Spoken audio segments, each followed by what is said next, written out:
যেখানে আমাদের রব রহমান, যেখানে আমাদের নবী রাহমাতুল লিল আলামিন, যেখানে আমাদের কিতাব কোরআনুল কারীম, যেখানে আমরা হচ্ছি শ্রেষ্ঠ নবীর শ্রেষ্ঠ উম্মত, আমরা যদি জান্নাত না পাই, পাবে তো আর পাবে কে? পাবে তো আর পাবে কে? পাবে তো আর পাবে কে?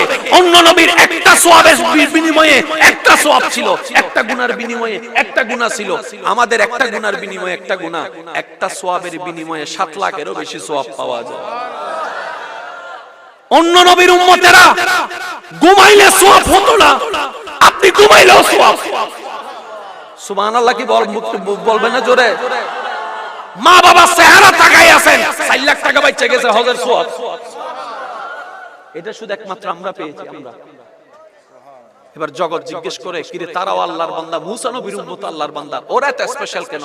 ফেরেশতা উত্তর দেয়, তোমরা হচ্ছে কালিমুল্লাহর উম্মত আর ওরা হচ্ছে হাবিবুল্লাহর উম্মত।